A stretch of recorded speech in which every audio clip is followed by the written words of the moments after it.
BigCountryPreps.com. I'm Evan Wren, and this is the Big Country Preps Wednesday night podcast, our weekly look at the area athletic scene, what happened last week, and what's going on this week. I'm here with my partner, Dan Youngblood, via Zoom. And tonight, Dan, we got a special guest. We've got DeLeon head football coach, Jacob Marwitz. And the Bearcats off to a great start. He definitely is. In fact, 6 games through the season, he's been probably done one of the more noteworthy jobs of any coach in the big country. Has a DeLeon team that was winless last year in his first year at 4-2, sitting 1-1 in district with a really good opportunity to compete for a playoff spot. So I think you're right. He's off to a great start. He's done a remarkable job this year, and it's going to be fun to talk to him just about some of the expectations he had for this group coming in, some of the keys to the success they're having, and just kind of where he thinks this can go. But from the outside, it's obviously been a really fun story to watch, and this has become a really tough DeLeon team. So it's going to be fun to see how that plays out the rest of the year. No doubt about it. Marowitz has just done an amazing job at DeLeon. That's caught a lot of us completely off guard as much as they have improved. We're going to talk to Coach here momentarily, but first we're going to talk about some of the ball games that took place last week, and we'll begin with the Big Country Preps game of the week, which took place out at Santo. I was on hand for that one. Santo overcomes a 17-7 deficit to knock off Munster 21-17. Now, this was an underrated Munster team that was 2-3 coming in, but they had lost to 3 very good Class 3A teams. So we knew this was going to be a good ball game, and it turned out to be exactly that. When you knock off a team like Munster, which is a perennial 2A power, Dan, by coming from behind to do it, it says a lot about your program. I thought that Santo, they clearly sent a message with this ball game. That program has arrived. Yeah, I think so, no question. And I think that's a big thing is they've been absolutely dominant this season, really all year long. But their schedule, this was really the first opportunity to kind of to prove it against a team that I think a lot of people think very highly of. I'm not going to get a lot of chances to brag about my preseason predictions, so I will point out here that I was one of few that had Santo beating Munster out for the top of that district. But most people did have Munster as the favorite, and for good reason. It's a really, really good Munster program, and honestly, despite their record, it's a really, really good Munster team. But how about those Santo Wildcats? How about them? How about top of the district? Yeah. How about you patting yourself on the back? You never. I told you I'm not going to get many chances. Never do that. Anyone that goes back and looks at my predictions knows that I'm not going to get many chances to do this year, so I'm going to take advantage of the few that I have. Well, I'll tell you what. One of the things that was very impressive about that ball game, 263 yards rushing against a good Munster team. Anytime you can do that, then obviously them being a flexbone team, Santo didn't have a lot of yards, through the air, but 263 yards rushing against Munster is very impressive. Hut Thornton, 183 yards rushing and a touchdown. Billy Sandoval had a big night, scoring a late touchdown, 67 yards rushing. This is a good ball club, Santo.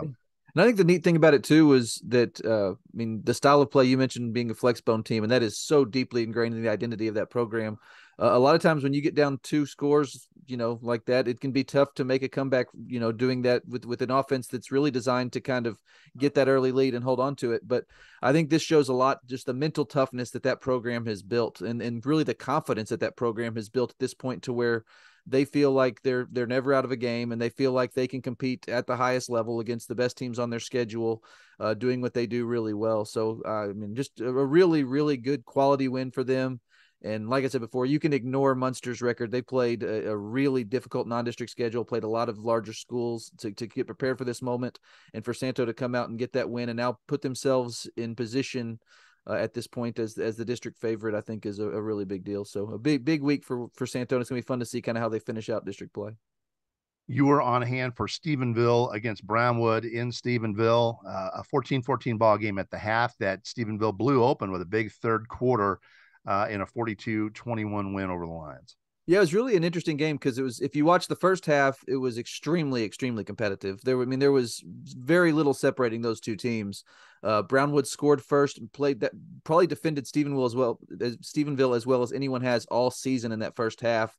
Really kind of bottled them up. And even once Stephenville got up 14-7, Brownwood went and had a really nice drive right before half to tie things up. But then out of halftime, it was a different story. Stephenville, their defense buckled down, forced a couple of big turnovers, turned both those into touchdowns, got a big stop, turned that into a touchdown, and then you look up all of a sudden, and at the end of three quarters, it's all of a sudden 35-14, and then they score on the first play of the fourth quarter to make it 42-14, and you kind of feel like your head spinning just how quickly that game got out of hand for Brownwood, but. I think it's one that Coach Sammy Burnett even said that he felt like he'd kind of taken a couple of jabs. He was just kind of shocked at the end of the game, just how quickly things kind of got away from his team. But I do think that it says two things. One is that Brownwood, I think, has proven all year long they can play with really good football teams. They proved that in the first half against Stephenville. But I also think it proved that Stephenville's defense is starting to make some strides as well. That's the best game that Stephenville defense has played all year long against a really good, explosive Brownwood offense, really kind of shutting them down in the second half. So I think that's a big win for Stephenville as they go into district. And now Brownwood, I think, probably feels, even though they weren't thrilled with how that one ended, I think they saw what they can do in the first half and probably feels pretty confident going to their district as well. Another area game that we covered on Friday night was down at Wall. Brendan McAuliffe was on hand for that one. Wall beating Mason 14-6 in a defensive struggle, which we basically expected. One impressive thing, though, Dan, just 5 turnovers for Wall. They overcome 5 turnovers and still knock off a very good Mason team. And I'm done underestimating this Wall team. Now, I thought they would be good. I thought they would take a big step forward. But with the offensive struggles they've had, I've been underestimating them a little bit. This is a team that just they're playing lights out defensively. Lights out defensively. And I think that's the key. I mean, they were able to, they were able to overcome. I mean, they had the 5 turnovers, like you mentioned, but they had 10 total fumbles. They had 5 others they didn't lose. So they had a lot of trouble with the center quarterback exchange, which is something they're going to have to fix. Obviously, they've got a couple of tough games coming up in district. They're going to have to fix some of that stuff. But at the same time, when you can make those kind of mistakes and still only allow 6 points to a really good Mason football team and come out of that with a win, I think it does tell you just how good this Wall defense is. And I think everyone kind of expected that to be their strength coming in. They returned almost all of their talent from last year's team, but I think you can make a case that defense may be even better than what some of us expected. That has been just a really, really good unit. They've only allowed 50 points through 5 games so far, 4-1 in that stretch, with their only loss coming to what we know is a very good Cisco team. So, I think that if there are going to be some frustrating things when they watch film about they're going to want to clean all that stuff up offensively. But when you look at what that defense can do, if you can defend like that, you're going to be in every game you play. And I think that that's going to be the key to Wall's success going forward. And I think that's got to be a source of great confidence as they do enter district play.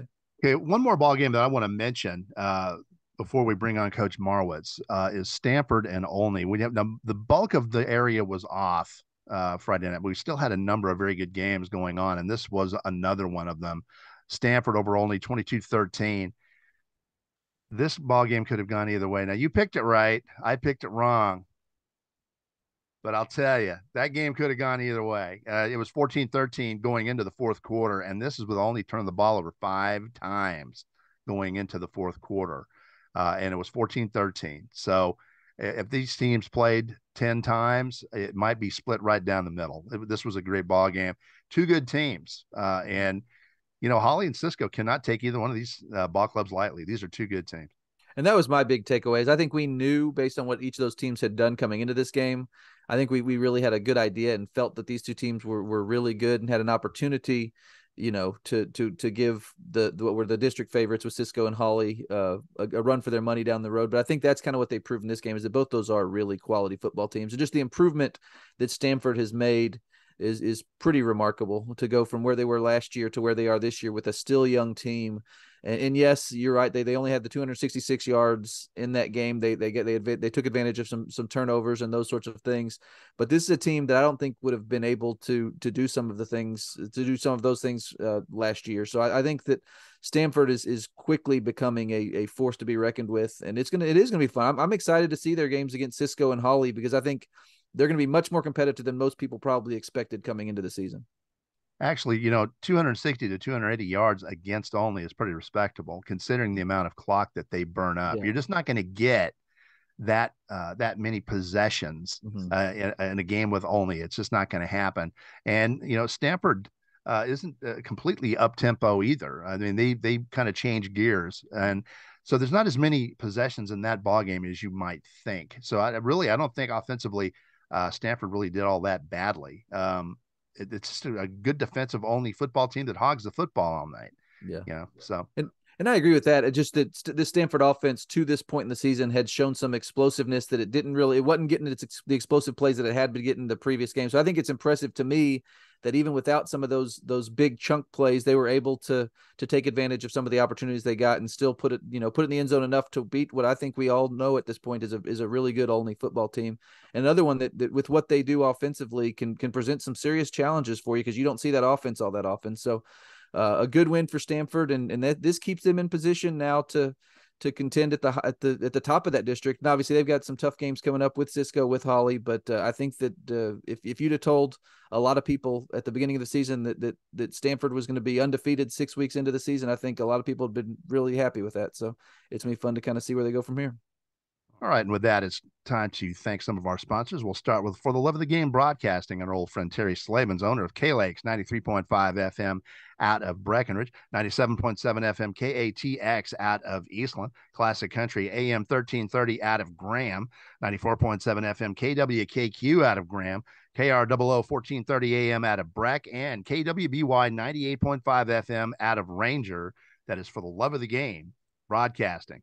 Also, Rob Durham, sales consultant up at Bear Chevrolet Buick Cadillac in Breckenridge. If you're in the market for a vehicle, new or used, give Rob a shout. He's one of the nicest guys you'll ever want to meet. Call him at 254-559-2266. That's Rob Durham up at Bear Chevrolet Buick Cadillac in Breckenridge. All right, and with that, Dan, it is time to bring on Coach Jacob Marwitz, who's dealing on Bearcats, improved to 4-2 with a 44-19 win over area rival Goldthwaite last week, and that was an important district win for them.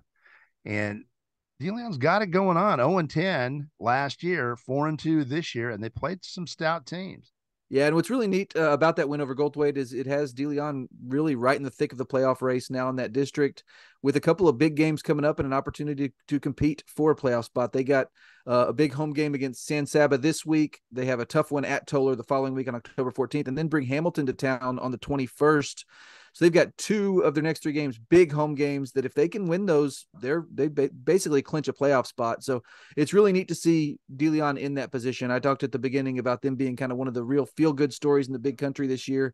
And they've got an opportunity to really extend that into the postseason, which would be really cool just because this is a program that has struggled for a number of years now. And it's kind of neat been able to see this program kind of gain confidence and build back some of that swagger. This was obviously a very good program, not in the too distant future, and you're starting to see maybe some signs that they've got they're building something back toward that. So a really cool story with what Coach Marwitz is building there, and it looks like he's about ready to join us. So let's go ahead and get him on, and let's get to talk to him about this. And joining us now via Zoom, DeLeon head football coach Jacob Marwitz. Coach, thank you so much for joining us. Thank you for having me. Excited to talk to you guys. All right, Coach, off to a fast start. You've surprised a lot of us. Just give us some general impressions thus far of what you're seeing.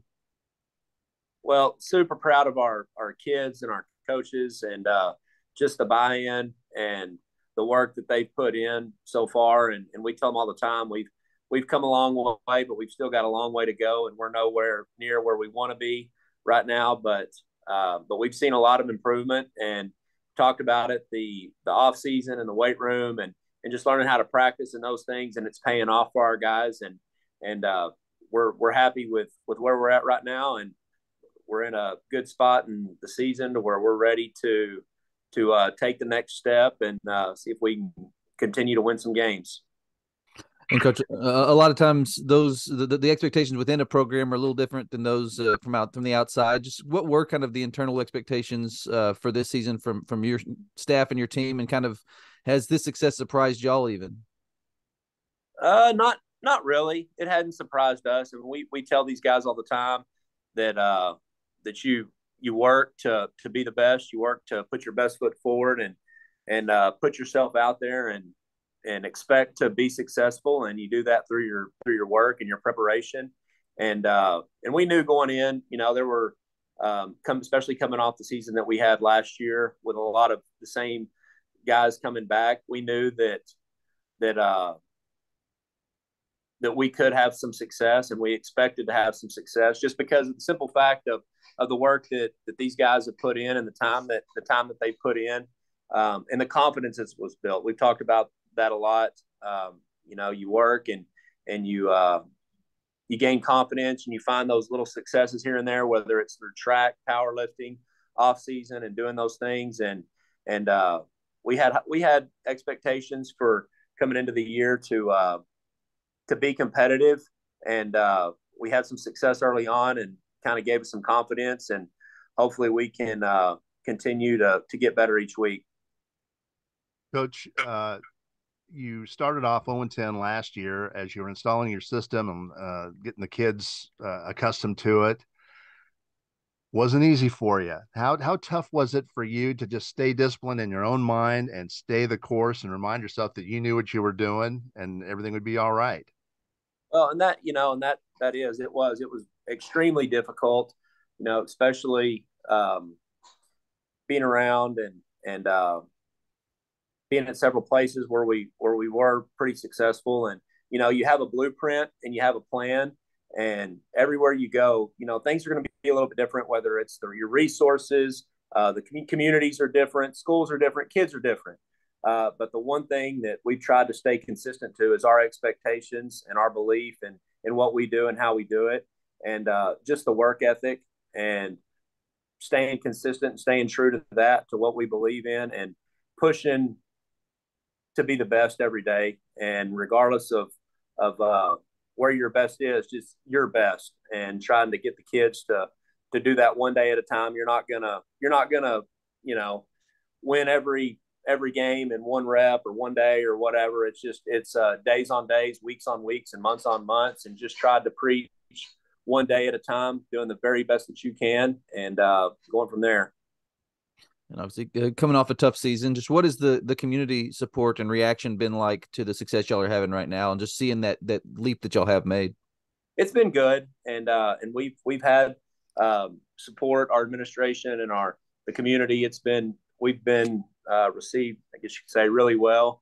And that's the thing with us too, is we just try to stay consistent and push and work and every day, try to be a little bit better. But I think with the little, the success that we've had, it's done a lot to get more buy-in. And it's not just the varsity level. Our sub varsities we've lost one game combined with our sub varsities as well. So those kids have done a good job. They're buying in. Just getting more people on board and getting people excited about it. That's been the biggest thing. Excited to watch and see the games and starting to get the expectation of we want to try to win at every level. And so it's been good. Coach, how much of your improvement is due to work? How much of it is due to talent? And how much of it is due to them getting used to your system? I think it's a little bit of it. It's a little bit of everything. The system, like I said, we put it last year in place, and we really didn't know, what we had. And we started to figure it out a little bit. But I think really once we got the initial the terminology and everything in place. Now this year it was just building off of that, and the kids have been more comfortable with it through the spring. The way, like I said, we've talked about getting out on the grass and doing things. 7-on-7 was big for us. We did some league 7-on-7 stuff, so just improving with that. But our linemen have been phenomenal this year at every level. And that's the biggest difference for us offensively, has been the improvement in our offensive line and our backs, and just the strength and the confidence that they have in blocking and moving people, and then those backs being tough and physical and running the ball the way we need to move the ball on the ground. And then, just like I said, the expectations of what we expect out of our kids, and just the confidence level that they have. And I think that was something, we talk about the confidence level not being very high. I don't think expectations were very high. And that's something that we've tried to preach, that you expect to go out and do your best and be your best every day. And what happens, but you work and you expect to do well.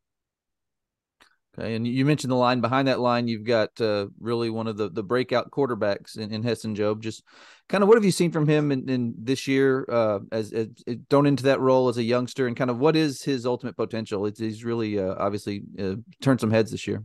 He's been really good, and we've been proud of Heston. He's a two-way starter for us. He, as good as he's been offensively, he's equally as good defensively, and he's a kid that brings his lunch pail to work every day and shows up and does what we ask. And he knows one speed, and he does everything full speed, and he's got a great attitude.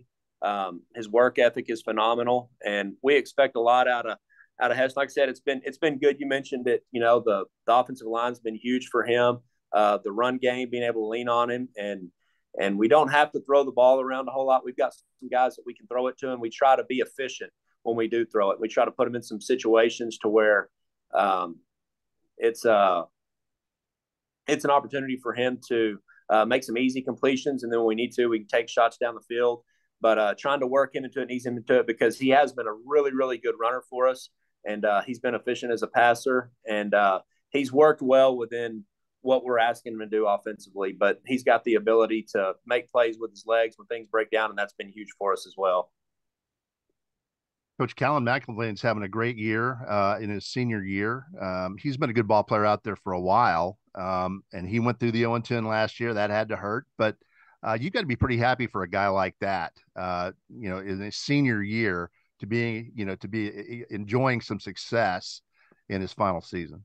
Yes, sir. And that's the thing with these seniors, and like I said, the expectation that we have for these guys, and we want them to have those expectations. We want them to, hey, you go out and you work hard and you expect to win, expect to be successful, but it doesn't just happen, and you've got to work that way, and you've got to expect it. And it's been good for Callan. It's been good for all of our seniors. We've got 3 seniors on the offensive and defensive line, and it's been good to see those guys. We've got Caden Salinas, J.R. Kelly, Mario Pena, those guys. It's been good for those guys to be able to experience some success. And the other night after our game in Goldthwaite, one of the senior offensive linemen came up and said that was the, I guess, first district game they've won since they were freshmen. Mm-hmm. So that was cool. It was an exciting moment for them. And I said, well, let's get ready to go back to work on Monday and see if we can keep this thing rolling. And kind of lost in what some of those offensive guys are doing is some fairly marked improvement on the defensive side as well, particularly year over year. Just how much have you seen some growth maybe on that side of the football, and kind of how much better can that side get?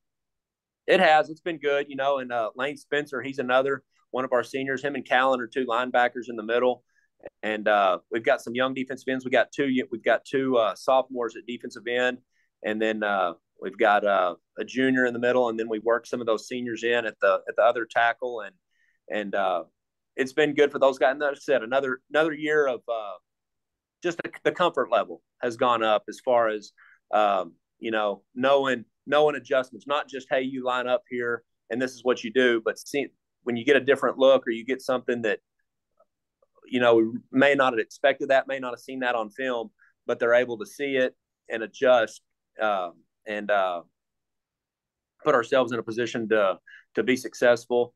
Caden Salinas back there at safety has been good at the 3rd level of he flies around, he makes a lot of tackles. So that's just the comfort level, and it goes back to, again, just being confident in your ability to run around, fly around, and make plays. And that's been huge. Is a lot of times this year, coming off the 0-10 season last year, things that we talk about with these guys is you may not be perfect. You may not go to the right spot. You may not do, but if you run and you play with great effort, you're going to make up for some of that stuff. And just seeing, not just 3 or 4 people going to the ball, we have 8, 9, 10 people running to the football. And that's been huge. Coach, we know you're better defensively, but how much is just the simple act of moving the chains more consistently helped you defensively, changing the field position, killing some clock? That's had to have a big impact on you defensively as well. Yes, sir. It's been huge. And even though a lot of those guys play both ways, especially our guys up front, when we're on offense and we're able to kind of dictate the tempo of the game and how we want to play. I think the other night at Goldthwaite, we had the ball for 9.5 minutes in the first quarter. And so that was huge. But be able to put drives together and not just, move the chains, but finish those drives and put the ball into the end zone. And then if you don't win like you mentioned, win the field position battle and put people in a position to where maybe they're not as likely to be as confident and take shots, where typically if, you're getting a lot of snaps and you're playing on your opponent's end of the field, you're a lot more likely to take some shots. Coach, one challenge that you had coming in to this season was inserting some confidence, because a lot of the kids that you had not experienced success. So, I mean, what was their mindset coming in? How confident were they, and how much did you have to work on that going in? No, I think, and we talk about it all the time. We tell them as coaches what we see and what we believe. And if you show up and you work hard and you're consistent, you're focused, your mental preparation, all that's there, then you're going to have a chance to be successful. And, they showed up and lifted and went through, ran track, did all those things that we asked them to do. But I think still some of them in the back of their mind, it was like, well, can we really do it? And, and sometimes there's been a few times this year where we get into games and it was like, oh, well, can we do it? And the Valley Mills game was huge because we got up quick and then and it was on the road. We got up quick, then we get down a score going into half, then we fumble coming out, and then they go up 2 scores right off the bat. And then we were able to battle back and win that. And they were like, okay, that was even bigger for us, because it was, okay, we're in a situation, we're facing some adversity, and we were able to overcome it. So I think that was a big game for us there, and just helping gain some of that confidence. And I guess affirmation, reaffirming, hey, you know what? You're going to face some adversity, you're going to face some challenges, but you just keep your head down, keep working, and good things will happen. And Coach, you mentioned the Goldthwaite win earlier. Obviously, a huge win for y'all's playoff hopes, and kind of put you right in the mix, right in the thick of that playoff race. You got Bangs in the rear view. Y'all got Coleman and Toller coming up, Hamilton coming up. How important is this San Saba game up in front of you now? It's huge, and and that's what we tell them every week is this is the most important one because it's our next one. And when getting into these games, and we started off 0-1 in district, won last week. So when you get into these games, they're all extremely important. And since that was another one that these guys, from a confidence standpoint, like Goldthwaite, it's been a while since some of these guys have beaten them, and so they're excited about it. But it's huge, and we treat every week like it's the most important one, and this one this week is the most important one. Well, Coach, thank you very much for joining us. We appreciate your time, and we'll be keeping a close eye on the DeLeon Bearcats the rest of the way. Thank you, guys. We appreciate all y'all do. And that was DeLeon head football coach Jacob Marwitz, and he's one of several sophomore coaches this year that have seen their programs take a significant step forward. That first year can be very difficult. Yeah, and I think he's a good example of why fans should definitely have patience with these coaches. These guys know what they're doing. Sometimes, especially when you're changing certain aspects of a program philosophically, you're doing some different things that kids have not done in the past. That transition takes time, but I think you're seeing that with a lot of these guys, Coach Marwitz included, that give those guys that time, let their kids buy into what they're doing, let their kids get more accustomed to the what their coaches are expecting from them, the terminology, all of those things, and you're going to see some pretty dramatic improvement. And that's what we've seen in DeLeon, and it's been fun to watch. This team has really, in a very short period of time, made just dramatic improvement. This was a team that was outscored basically 5-1 last year. Gave up almost 50 points per game last year, and this year they've made marked improvement on the defensive side, and on the offensive side, they're really doing a really good job. They've got one of the best running games of any of our small schools. So it's been fun to see what they've been doing, and the neat thing too is, I'm sure we just heard with Coach Marwitz, is that they're not where they want to be yet either. There's still a lot of blue sky there where this program can still improve a lot, but you got to be pleased if you're in DeLeon right now with the progression they've made, and it's been fun to watch. All right, with that, it's about time to wrap up the Big Country Preps Wednesday night podcast. But before we do that, we want to remind you we've got 3 separate subscription packages here at Big Country Preps. We got a monthly for $5 a month. We got a semi-annual 6-month subscription where we knock that price down to $4 a month, and then we've got an annual 12-month subscription where we knock that price down to $3 a month, $36 for a full year of Big Country High School athletic coverage. We'd also like to remind you that if you ever see a photo you like in any one of our galleries, those are available for purchase. We have photo downloads available for $7, as well as some keepsakes and prints. So make sure you check those out. As you scroll through the site, you'll notice pretty quickly that we take a lot of photos from these games we're at. It's something we enjoy doing and something we are very proud of here at BigCountryPreps.com. All Big Country, all high school, all the time. Welcome home.